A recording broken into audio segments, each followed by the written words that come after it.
Fantastic. Good morning, everybody. You guys are doing okay? Give me a thumbs up. If you all are doing okay, give me a thumbs up. Excellent. We are so excited to have you guys here virtually.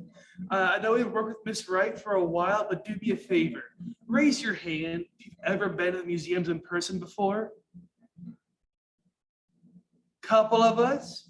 Ooh, looks like almost all of us. Fantastic. Welcome back. For my first timers, we are so excited to have you guys here. We're going to go through a couple of PowerPoint slides here in a second to show you what the museums will look like, and then we'll start our tour.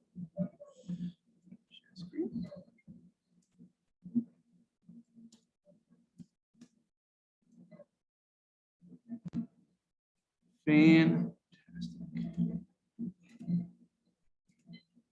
All right, friends, so we're going to start. It's going to be called our journey to statehood. We're going to talk about how Mississippi, as we know it, was really cut out from Native American land, and get into some of these stories and stuff. But before we do that, you guys might recognize this building here. Those are the museums. We're currently in the building on the left-hand side, the white large building. This is here in downtown Jackson. You would get off your bus and you would go down that big old sidewalk you see there, and you'd walk in and you turn to your right and you'd see this. This is the Mississippi Civil Rights Museum. That's where I'm sure a lot of you guys have been before. The museum covers about 40-ish years of the Mississippi Civil Rights Movement, but then you turn on 180, you turn around and you see this. This is the Mississippi History Museum, Museum of Mississippi History. And that is where our tour will take place today. We're going to stop sharing here. There we go. Today we're going to tell 3 different stories. We're going to ask you guys to keep track of these 3 stories, and we'll talk about them at the end. The first story will be the story of the mistreatment and removal of Native Mississippians. The second one will be Mississippians that fought in different wars throughout the early time period. And the third one will be really the story of early Mississippi, some of the constitutions and stuff like that. Throughout our time together, we're going to have times to interact with each other. I'll ask you to either raise your hand, give me a thumbs up, give me a thumbs down, or put in the chat some of your responses. Let's test that out. If you guys can hear me, give me a thumbs up. Excellent. Y'all paying attention, participating. I appreciate that. With that, we're going to get going here in a second. My coworker Sarah's behind me, behind you guys on the camera. So with her, we'll be moving here. Let's get going.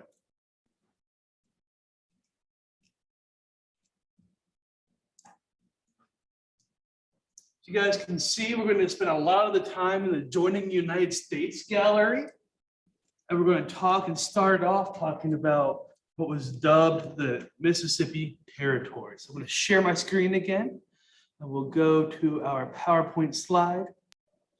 You can see there what actually was called the Mississippi Territory, but was really modern day Mississippi and Alabama. So I want to give you guys a couple of years to keep in mind to think about. In 1798, Congress will actually establish what we see on the screen here as the Mississippi Territory. It encompasses Mississippi, Alabama, and actually a little bit of Georgia as well. It's a very big piece of land. In 1800, the population will grow from about 8,850 people to well over 130,000 people just 30 years later. These settlers will bring with them enslaved Africans who are working land. They're growing cotton. They're doing other things. So in 1800, the enslaved population totaled about 3,489 people. And then 30 years later, that was over 65,000 people. But let's go back just a little bit and talk about this right here. Take a look really carefully at some of the names and some of the places and the map on the left-hand side. And do me a favor, put in the chat, can you name a tribe that comes from Mississippi, Native American tribe? If you can, put it in the chat for me.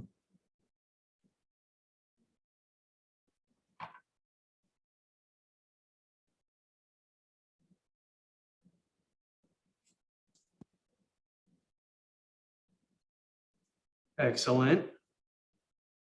Chickasaw, Choctaw, Choctaw. Excellent, excellent. That's right. Excellent. Great job, y'all. These are all correct answers.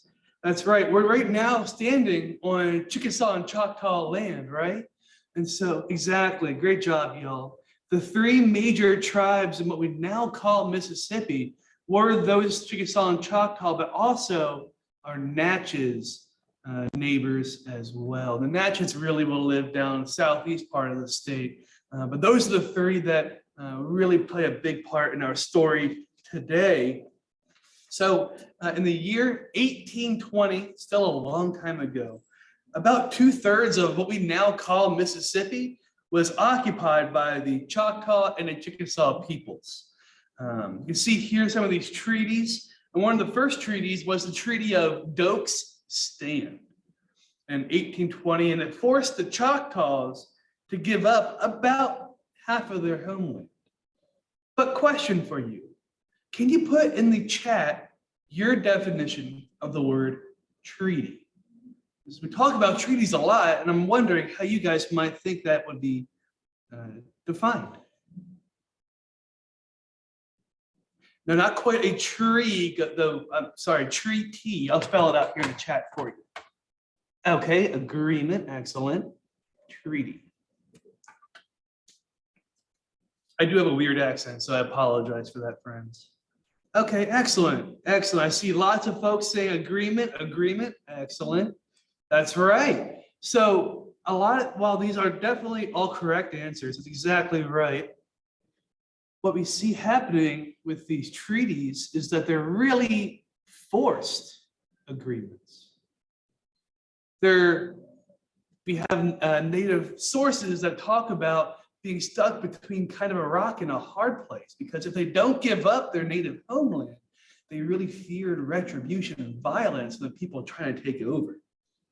In 1829, Mississippi, really the government, will claim jurisdiction or kind of rule over the Choctaws and the Chickasaws within its borders. And in 1830, the Indian Removal Act was approved by Andrew Jackson as president at the time. And this really put the Choctaw and Chickasaw in a bind.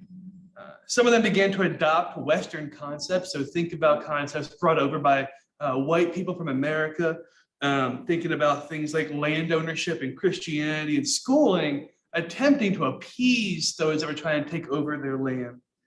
But by the Treaty of Dancing Rabbit Creek in 1830, nearly 18,000 Choctaws, sorry about that, y'all, nearly 18,000 Choctaws were faced with a choice. They had to give up their lands that they've had for thousands of generations or leave. The first wave of the Choctaw will leave in 1831, and then by 1834, only 5,000 Choctaws were left in the territory. And we still know their ancestors today. Our department is lucky to have a relationship now with the Mississippi Band of Choctaw Indians. And those people are their relatives, their ancestors.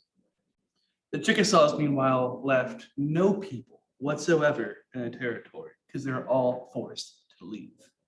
You've heard me say a little bit of their story, but I want you guys to really experience this from the side of the Chickasaw.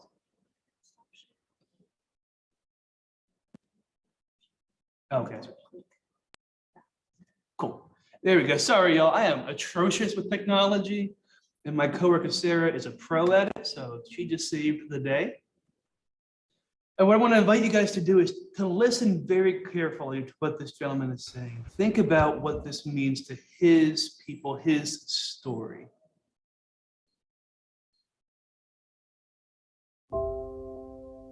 The Choctaws in 1830 entered into the Treaty of Dancing Rabbit Creek, in which they ceded their lands east of the Mississippi in return for title in fee simple for a large tract of land west of the Mississippi, basically everything between the Red River and the South Canadian, from the Arkansas line to the Republic of Texas at the time, or what we call the Texas Panhandle now. And when they get that land in fee simple, they get everything. They get the surface, they get the minerals, they get the water rights. Anything that has to do with that land, they have sovereign authority over. That was the premise of that transaction. The Chickasaws were dragging their feet a little deeper set. They didn't reach a treaty until 1832 at Pontotoc, in which they agreed that they would begin to organize for their removal, and they wanted time to go out and scout this land and see if it was habitable for them. Ultimately, they sold their land east of the Mississippi to the United States government and occupied Choctaw land, and the U.S. treated the Choctaws and the Chickasaws as one tribe. And then ultimately, they bought the western district of the Choctaw Nation for the Chickasaw Nation. The land basically west of the 98th parallel, which is roughly US 81 now, was pretty much inhabited by the Plains tribes who were hostile to these new immigrant tribes coming in for fairly obvious reason. And so the Chickasaws didn't move into the western portion of that country.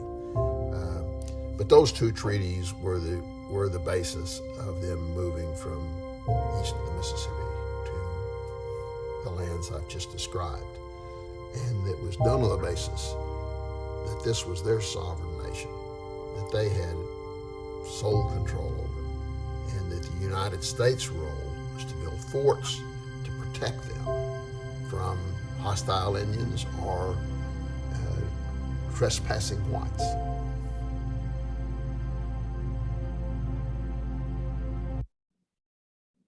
All right, friends, thank you for watching that with me.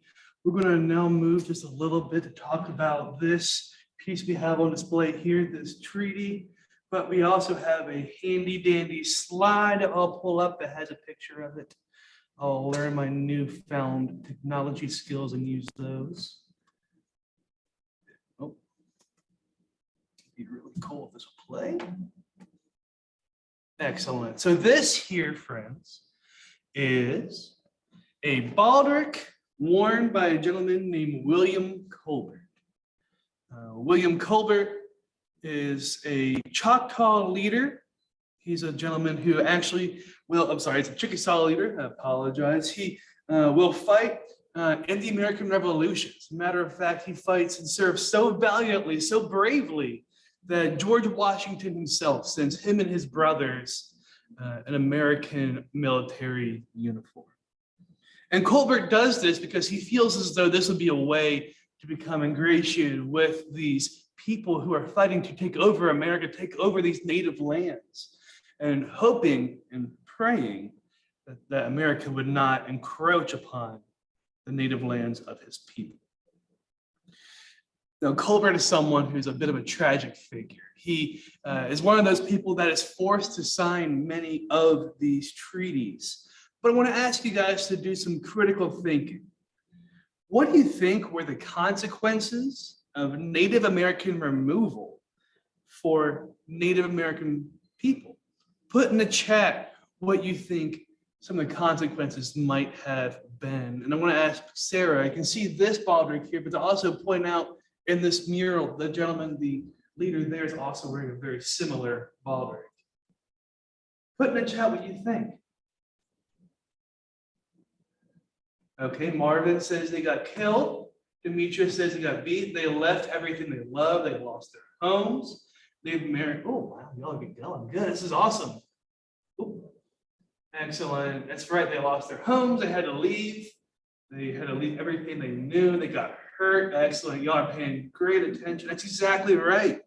What about consequences for colonial forces? For people who came into Native American land, what do you think some of the consequences were of the Native Americans being removed? Remember, these are people who want to do all this farming, who want to work the land of the Chickasaw and the Choctaw. Didn't know how to use the land to their advantage. Excellent point. They took the land. Good, good. They lost the land. Okay. They took the land and got rich off them. Excellent. Took the land and got rich.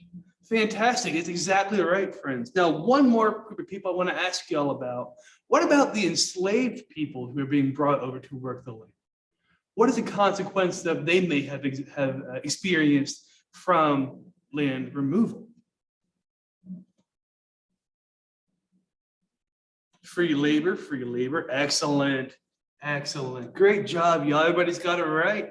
Mr. Wright, you've been teaching his kids very well. I appreciate that. Thank you very much. Free labor, mistreatment. That's exactly right, y'all. Thank you very much for those correct answers. That's exactly right. So back to our story about Mr. Colbert. In 1801, he'll sign a treaty that will allow the federal government to do a simple thing. They want to build a wagon road. You don't have highways in this time period, and wagon roads are how you kind of get around. But this wagon road goes right through Chickasaw land.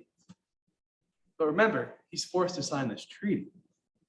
Then later on, he'll sign the treaty at Chickasaw Council House, where he gives almost over 6 million acres of Chickasaw land to the federal government. Think about that. That is a huge swath of land. What's important there is that a gentleman named Andrew Jackson is actually present at the signing of this treaty. Remember, he's the gentleman that will eventually sign the 1830 Indian Removal Act. This one's also important because George Washington had given the Chickasaw the charter in 1794, guaranteeing that that land would not be taken. So once again, this systematic destruction of the rules and of these traditions of the Chickasaw. In 1818, Colbert will sign the Treaty of Chickasaw Old Town, which will, over the process of about 15 years, give up even more and more of his land. And remember, this is not simply something where he's choosing to do that because he thinks it would be the right thing. He's forced to do so. He's very much stuck between a rock and a hard place. After the revolution is over, Colbert remains influential in military affairs at Chickasaw.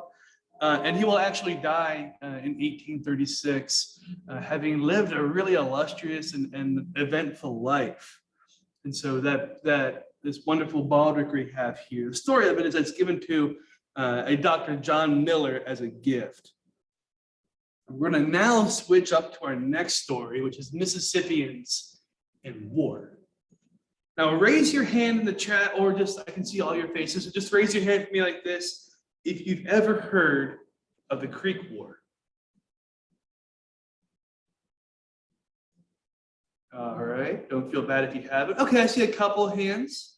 Excellent. Cameron, I love seeing your hand. Excellent.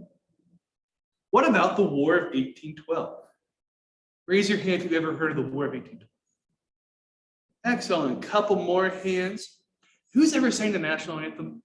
Raise your hand if you have, or you know it. So that's actually written during the War of 1812 as well. So at the very least, you'll have heard of the War of 1812. Mississippians were actually fighting in that war even before they were granted statehood. The Creek Nation and the Creek War will divide over American encroachment into the land. So they're not sure how to react to these white men taking over their land. And the Red Stick Creek will eventually fight other factions, and it gets really brought into this bigger war that y'all might have heard of called the French and Indian War. Anybody ever heard of the French and Indian War? Excellent, excellent, excellent. Love seeing all those hands. Thank you, friends. In 1813, the Mississippi militia will go and fight in a battle of Horseshoe Bend, which is an important battle in the Creek War.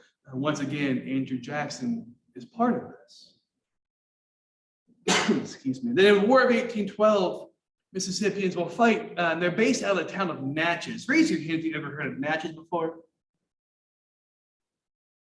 Raise your hand if you've ever been to Natchez before. Several hands. Excellent. When we talk about Natchez, a city now, keep in mind, this is really where a lot of the power and the money in Mississippi develops, because a lot of the plantations on the other side of the Mississippi River are funding the development of that city. So Mississippians will fight from Natchez and go all the way up to Baton Rouge, Louisiana, and other places. And they actually will fight eventually in the Battle of New Orleans, which was fought, after the War of 1812 ended. And once again, the leader of those forces was Andrew Jackson. Now we're going to switch up and talk about a specific person. It's a man who wore this coat right here. I also have a slide of that coat, but I think, can you guys see that coat okay? That blue thing right there? Nod if you can see it all right. Fantastic. So that coat is worn by a man by the name of Andrew Marshall. Marshall was somebody who was really a man of all places. He was around quite a bit. He fought in the American Revolution in New York City, but then after the revolution was over, he will flee back to Britain where he will learn how to print. Now remember, we don't have cell phones in this time period. We don't have any kind of Yahoo or Bing or Google. So really this mobile print is the way that folks get the news. So it's a very important trade that he learns. He will return to the country and will go to serve in the army, where he wore this coat here. This coat is made of wool. You can see he's a fairly small man by our current standards. He's someone who is well known because he becomes the official publisher of the Mississippi Territory, and he will work with the first governor of Mississippi, a man named Winthrop Sargent, to print the territorial laws that are passed. Sargent will write what's called Sargent's Code, and they're a set of rules by which Mississippians were expected to act. They're the early laws of the state. Now, Marshall also is known for having a lot of very strong opinions, and he was someone who's not afraid of sharing that. He shared them in newspapers, and he actually wrote several different newspapers. Now I'm going to invite you guys to think about something. Modern day media, we have a lot of people who talk a whole lot, right? We see people from different sides or whatever talking about that. But my question to you is, how do you think Andrew Marshall, the guy who wore that coat, represents Mississippians from his time period? Either positive or negative. Put in the chat what you think.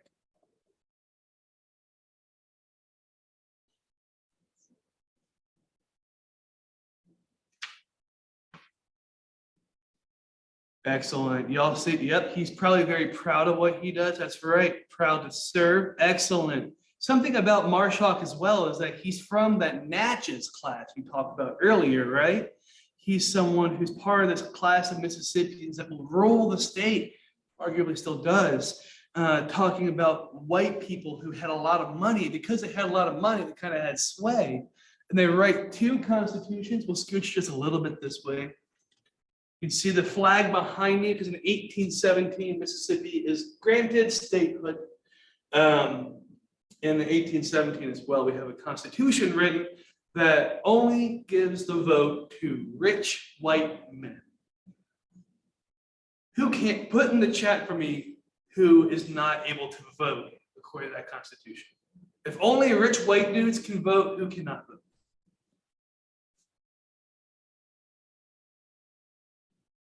Excellent. People of color and women. Exactly. That's exactly right, y'all. And keep in mind, we still have a decent number of Native American populations as well. Excellent. Y'all are paying attention. I appreciate that so much. Thank you very much. That's exactly right. So later on, another constitution will be written in 1832, which will do not a whole lot.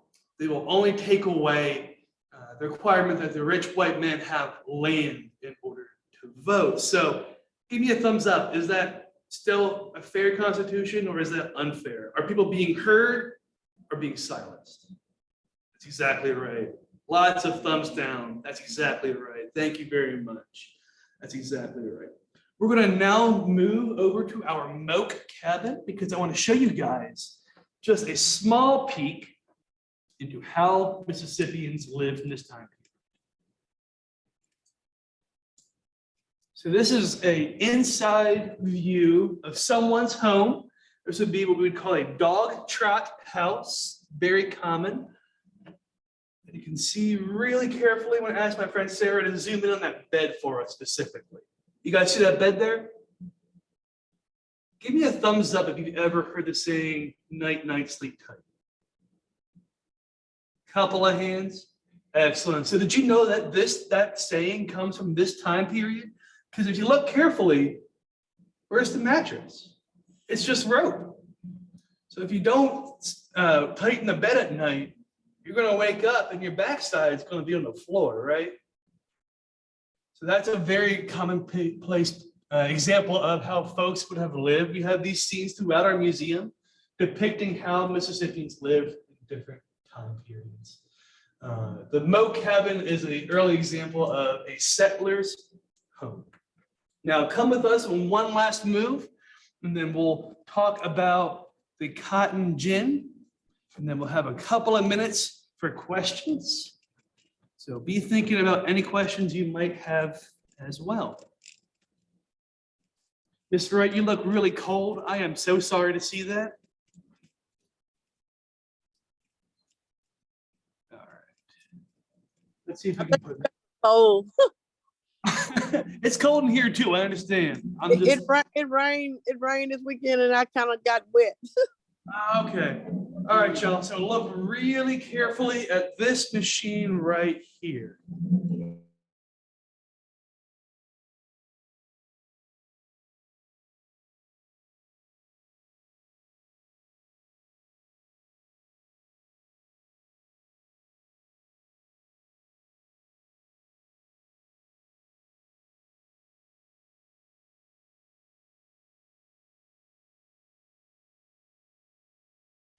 You froze.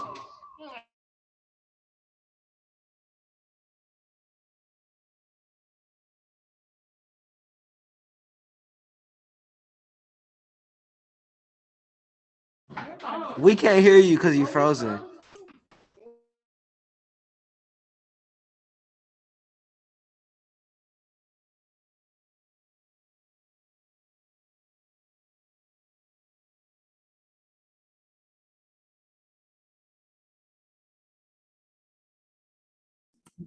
Can you guys hear us now? We can hear us, can't see us. We can hear you now. Okay. All right, we're working on the camera, but while we're doing that, y'all just type in the chat. Y'all said cotton gin. Excellent. So Chris is gonna talk to you while I try and fix the camera. Just pretend you can see me, friends. Can you guys tell me the relationship between the cotton gin and slavery? Put that in the chat for me, how those two things interact.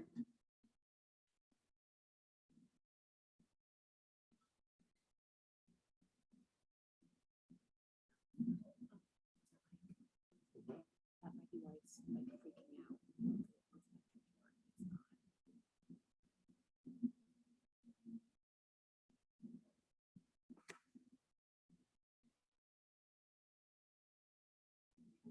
Can you guys hear us okay still? There we go. Hi, friends. Got one camera going.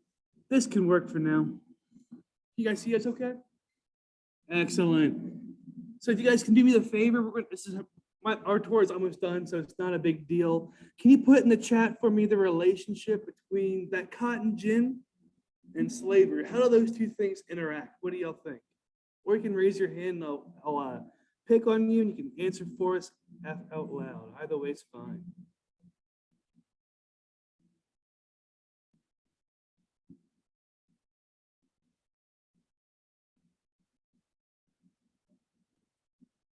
There we go. Sarah just saved the day for us. Excellent. Made work easier and more profitable, yielded more crops. Fantastic. That's exactly right. And so remember, Mississippi will leave the Union. They will write in their articles of secession that they do so to defend the institution of slavery. They call it the greatest material interest of the world. So you could see that from all of the stories we've kind of combined and worked for and saw together, this right here is one of the most important things that will lead to Mississippi fighting in the Civil War. Now, Mr. Wright, I know you said you had about till 9:39. So I want to actually switch around the tour just a little bit. I want to open the floor to any questions my friends here might have. Feel free to put them your question in the chat or raise your hand and I can pick you and you can ask it out loud. If you have any questions, we would love to entertain those now.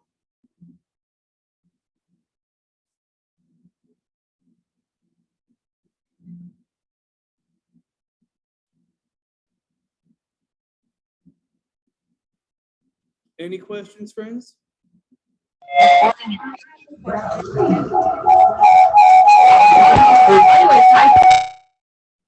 That was very loud. All right, Faith, you can go ahead and unmute and ask your question if you'd like.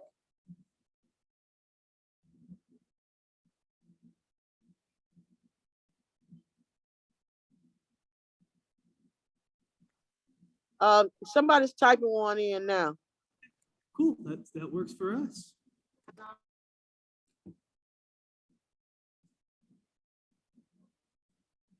How long have you been studying the history of Mississippi?